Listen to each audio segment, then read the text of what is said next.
Okay, welcome to Moto41. We have a Yamaha 1971 CS3 in purple that's coming in for partial restoration. So this is not going to be a complete 100% every nut, bolt, chrome piece. This is just really going to be cosmetic makeover and put right all the things that are wrong. We'll be doing paint, we'll be redressing the engine, we'll be checking that the engine's running okay, that the crank seals are good. We're going to be fixing the tank, which as you can see has had an interesting accident at some point.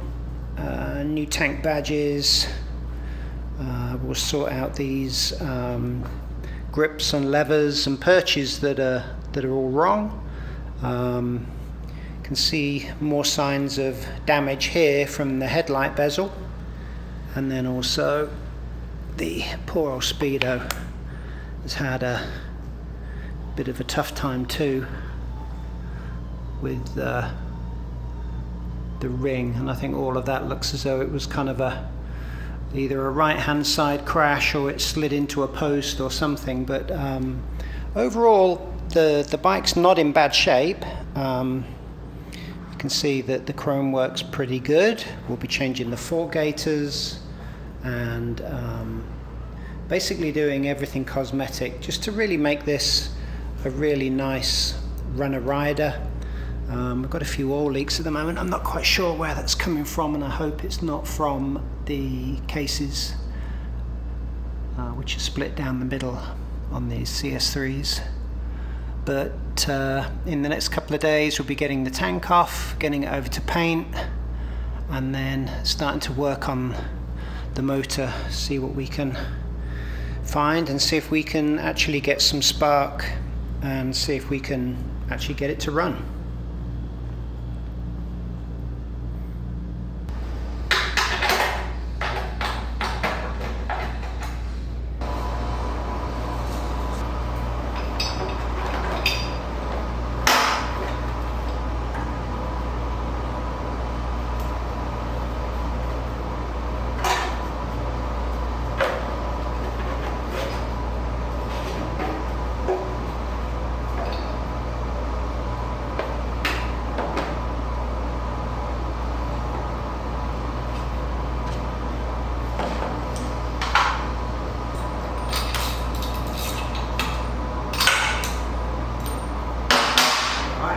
See if we've got any compression before we do anything else. Works look a little rich. Last time it was running, whenever that was.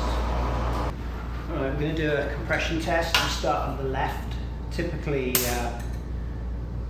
we'll open the throttle, but I can feel that the right-hand carb, the slide is stuck.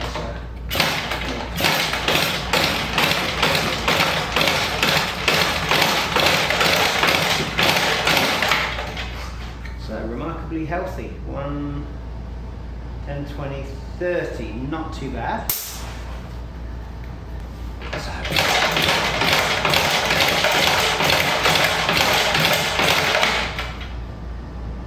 And 1, 10, 20, 30, same, exactly the same. So I think if we have some power, we definitely might be able to get some done. Let me see if this old girl will run. So I'll put a battery in, jump in the ignition switch because it's not actually here, and see a very healthy spark.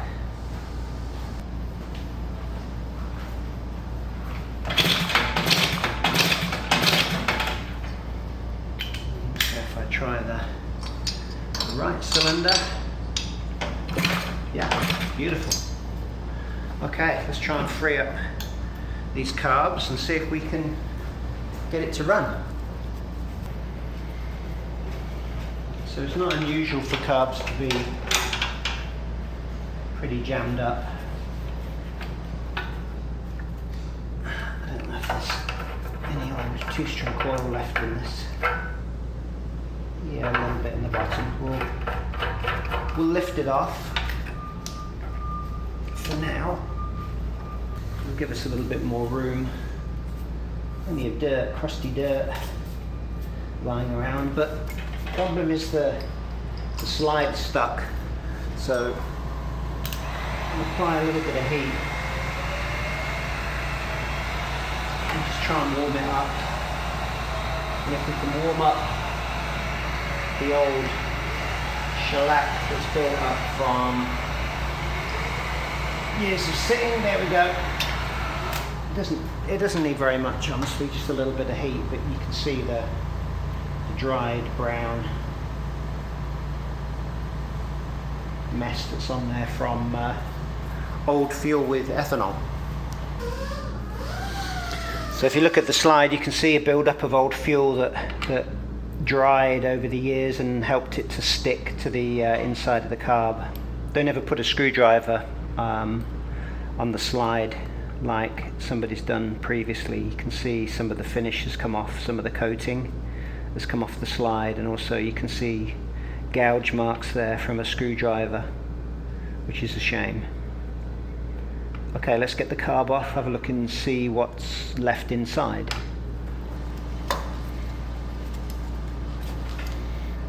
Alright, so carb's off, doesn't look too bad.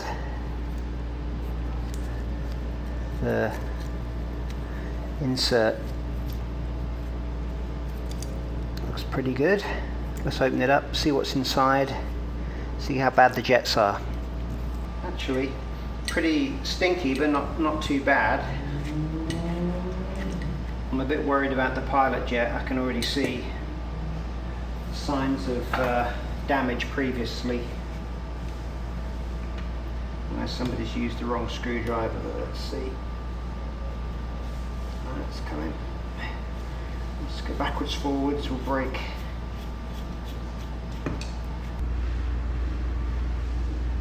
You can see the jet.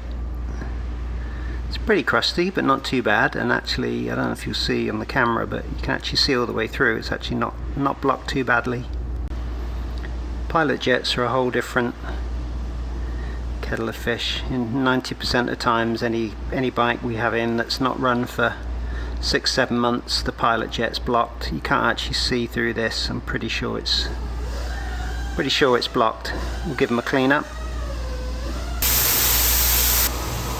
Alright, with the main and pilot jets clean and no obvious obstructions inside the carb, the float bowl's not too bad. It should be good enough for a test fire. We'll put this back on the bike and see where we go from there.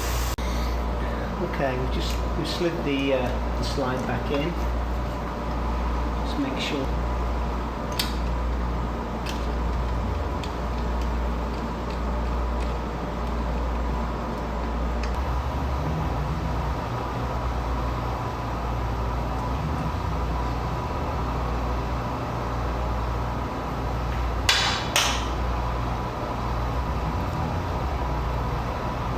So there's some pretty nasty oil coming out. The bike is overfilled, and honestly, judging by the colour, there's no particles on the bottom of the sump plug, which is good. But I'm a little worried about the colour of that. I suspect the bike's maybe parked on its side stand. The fuel is possibly. Maybe the fuel tap has failed, or the float bowls, the floats are not holding, and it's contaminated the oil. So we've got a mixture of old fuel and oil.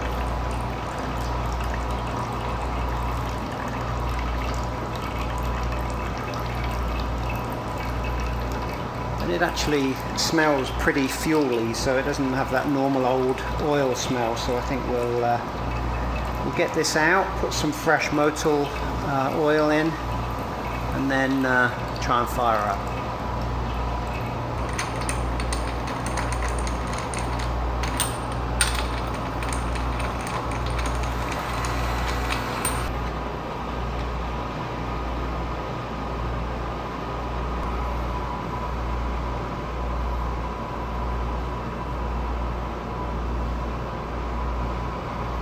Got a Moto trans oil, 10W40 in there, which would be good for an initial startup. And we love Moto products at Moto41. It's the only oil lubricant cleaner that we actually use in the shop, so highly recommend it.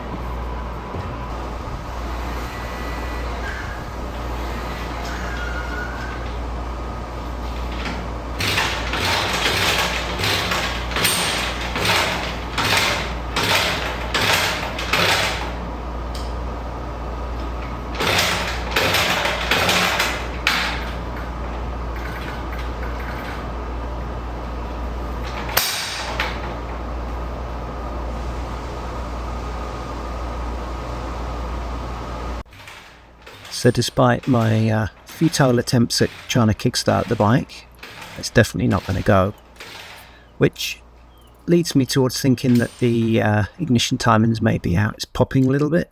So I think it's time to remove the JIS screws from the cover. Always use a good JIS screwdriver as well. Even if you're using an impact to shock it off, make sure you've got the correct bit, because they're really easy to chew up. And once we've actually got in there, can take a look. My initial thoughts were that the advanced retard mechanism was pretty sticky too. It was pretty gummed up and looked a bit rusty, so time to give that a clean.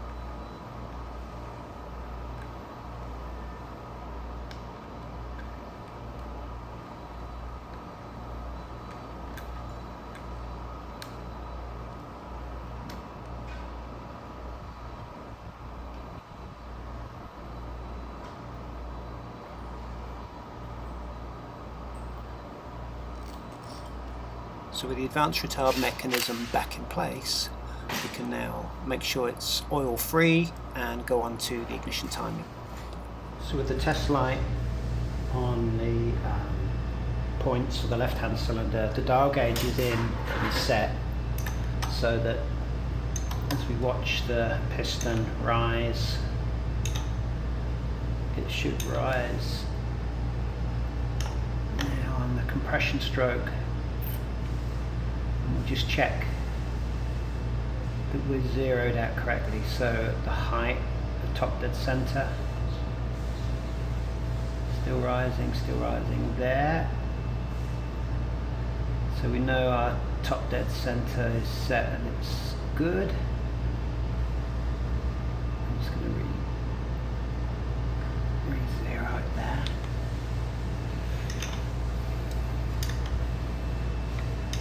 Go around 360.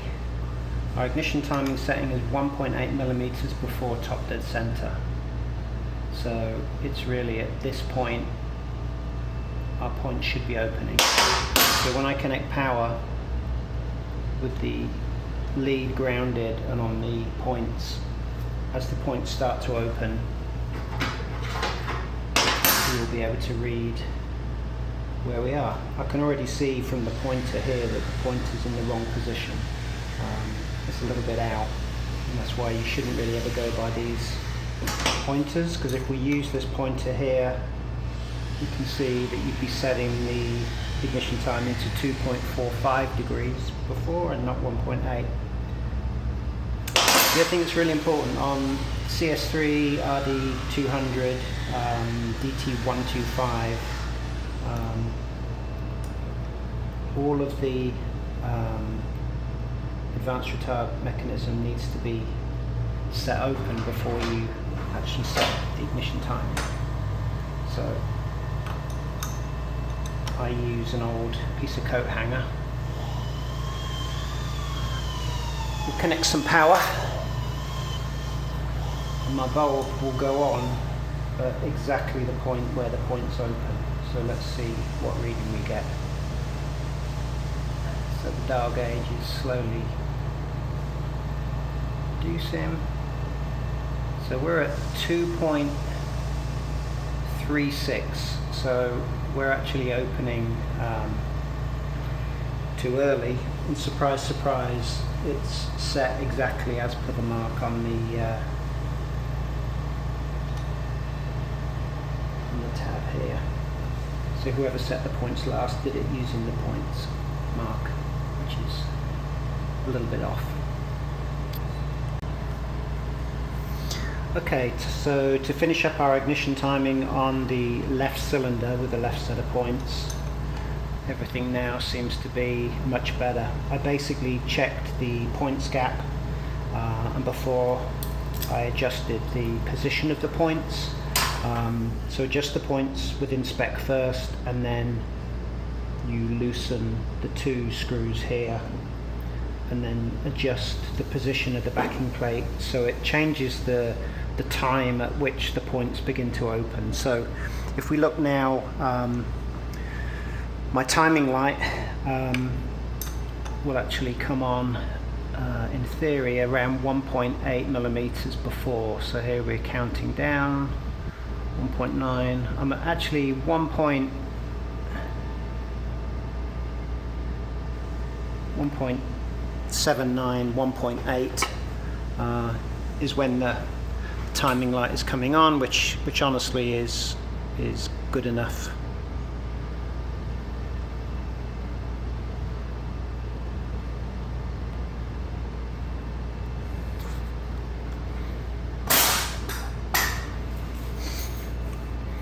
Important also to remember that the advance has to be fixed before you check the ignition time. It makes a massive difference. So we're rotating again,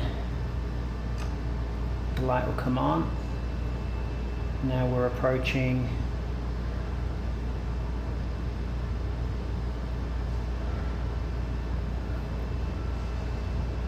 okay,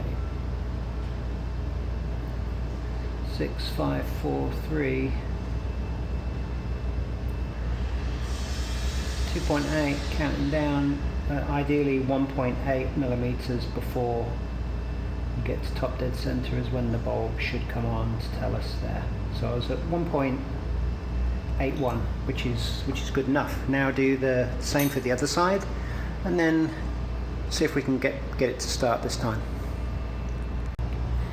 Okay, that's the right cylinder done. So now, having adjusted the points and used my coat hanger to hold the advance weights open as per the Yamaha manual, I also adjusted the pointer at 1.8 before top dead center, just so that if in future I need to roughly have a quick look, cross check, but everything is now good. My test bulb, which is connected to the engine and to the points terminal, is now coming on at exactly 1.8 millimeters before top dead center. So let's see what happens now if you put a little bit of fuel in and try and start her up. Alright, ignition timing reset, oil pump primed.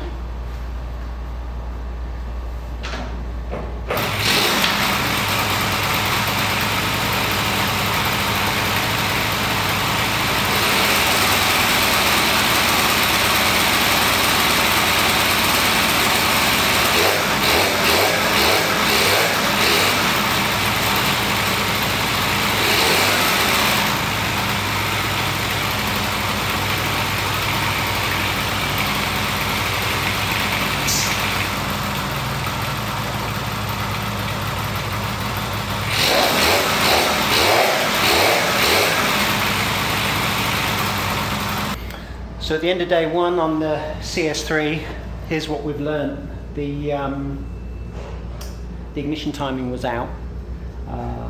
The coil for the left cylinder is wrongly wired, and it's wired for the right cylinder and vice versa, which is why we couldn't initially get it to fire over. because the backfiring meant that the timing was out. So after resetting the timing and cleaning up the advanced retard, the bike's now working. I also popped in a couple of new plugs as well. It had odd spark plugs in, which would have worked, but it's not ideal. We've also learnt that the oil leak that seems to be leaving a trail overnight was coming from the clutch seal, the clutch rod seal there. You can see just to the left of the sprocket. That was letting oil drip down and underneath the engine, and it looks like that's been failing for some time because it's pretty grim under there. We know the signals work. We're still waiting for the switch to come so that we can at least try all the other lights, but I know the signals work, the tack is working, the speedo we're replacing because it's badly damaged. It's obviously got hurt in the accident. There's a problem with the voltage regulator, which you can see there. Although the bike's running good, we've got way too much charge going to the battery at higher revs. After we blew a fuse, we've got almost 17 volts at times peaking at the battery, so it's just frying fuses. It'll be blowing bulbs. It's probably why most of the bulbs in the cockpit on the gauges are not working. But overall, a good day. It's running pretty well, considering we've also got the air boot missing that goes to the air filter, and we need to change filters too, which look really kind of old and crusty. But overall, not a bad first day. I took the baffles out of the pipes, and I can definitely see that they need to be decoked and the pipes need to be removed, soaked, and clean up the inside. The oil pump is good. Although we didn't have the tank fitted, we used the little line on the side, and we just attached the line, put some oil in, bled the pump through the bleed screw at the bottom, and I can see it's feeding oil to both cylinders. Brake light works. So yeah, so overall not a bad first day, and onwards and upwards. We'll get the paint to the painter. As soon as the ignition switch comes, we'll just make sure the engine actually runs under load and that it shifts through the gears. I checked all of the shifting. All the gears are there, the clutch is working, but I'd just like to give it a run up and down and just make sure that the central crank seal hasn't gone and that it'll run under load. So yeah, good first day. Thanks for watching. If you enjoyed part 1, like and subscribe and look out for part 2.